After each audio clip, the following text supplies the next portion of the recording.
Good morning, everybody. Uneducated Economist here. So, in a world where everybody just believes that inflation is the absolute outcome coming into the future, it is really refreshing to find an article talking about the deflationary possibilities coming in.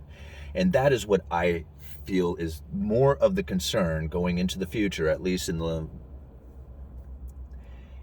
midterm, not necessarily the short term or the long term, but definitely in the midterm possibilities that we are going to suffer through some major deflation. And it's not because of all the money printing that is going out there, right? Because if you look at the money printing, inflation is already here. Okay? We have already had the inflation. To argue whether or not there's going to be inflation is like, that's not even an argument anymore.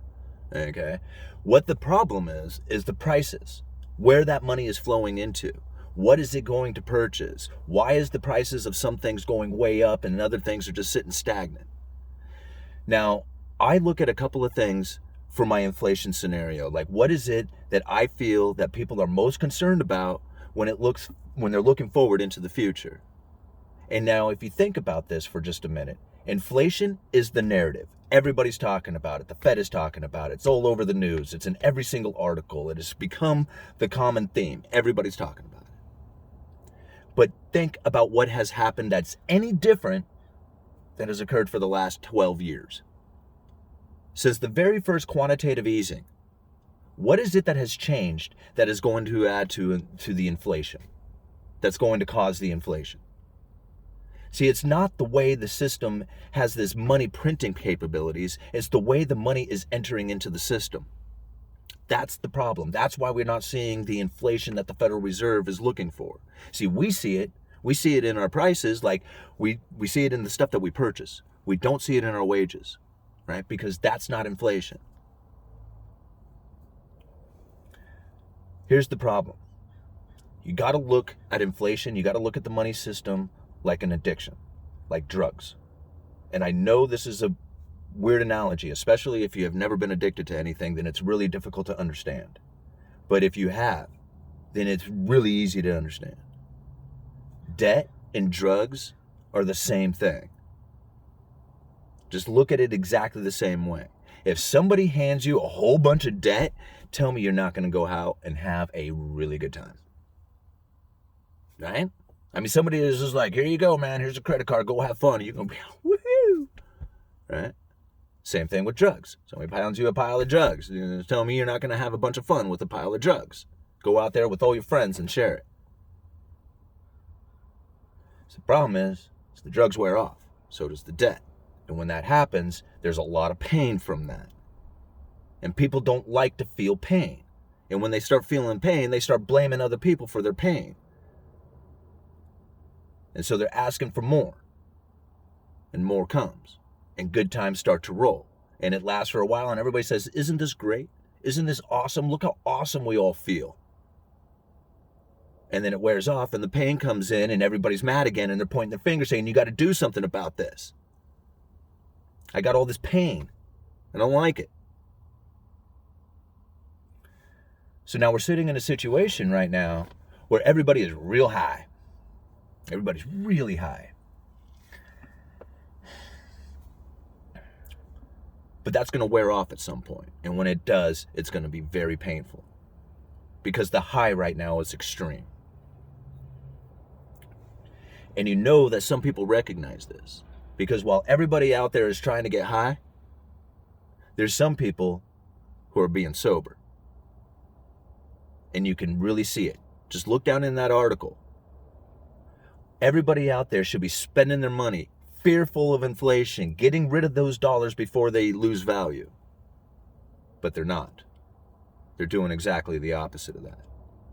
And when you save, that's sobering. You see the difference in this. Saving is like deflation. Things will come down. It drags the prices down because nobody's buying anything. So this has taken place during a time when they're trying to add as much drugs to the system. So now just step back and just look what's going on. A year ago, everything was crashing. Everything was coming down, everything was locking up, and we were talking about a recession months before it took place. We were looking at inverted yield curves and talking about everything that was going to be predicting. We were predicting the recession. Everybody was talking about it. And when it hit at the exact same time that COVID was coming in and locking everything down, and they blamed it on COVID. They said this COVID-induced recession. It wasn't. The recession was coming anyway. And now the Federal Reserve, with all their money printing and all their drugs, all that debt, right? Boom, threw that out into the system, and everybody got real high off of it, and they're feeling real good, and you're watching the housing market go up and the stock market go up, and everybody's talking about how great they feel because they're freaking high. And at some point, the high is going to wear off, but it's a really big high right now. So if they didn't throw all this money at the system, and you didn't have all the forbearance, you didn't have all the moratoriums, you didn't have all this stuff with like the PPP loans and all that debt, I mean, all that drugs, all those debt, that covered the system. And it's carried us through, and everybody's saying how great they feel and how this all is going to wear off, and we're going to be going into this recovery. But think about what would have happened if they didn't do all the drugs. Think about where we would be sitting. Things would have been so ugly out there. Every market would have crashed. Things would have come way down. And it still will. Because at some point, you either need to get high again, or you need to sober up. And people are recognizing that they're going to start sobering up.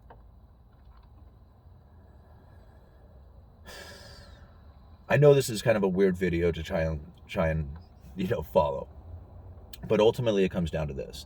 The Federal Reserve, when they print up that money and that goes into the economy, they have a couple of ways that they can inject it in there. They have to loan it in, though. Okay? So the loaning of the system goes through treasuries, it goes through mortgage-backed securities, it goes through different ways that is going to pay them back. They do not go right out there and inject that money directly into the system. If they were to, then we would start seeing inflation.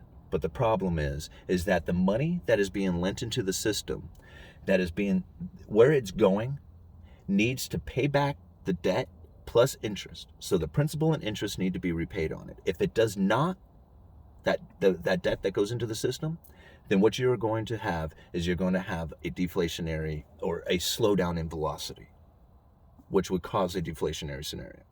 So while the money gets injected in, even though it doesn't go to the loan doesn't move into a system that pays back the debt plus pays back the principal plus interest, it goes out there into consumer, which means that you are postponing future spending and consumption for current spending and consumption, which looks great for the economy at the moment, but then that wears off and the pain sets in as you have postponed that future spending and consumption for current spending and consumption.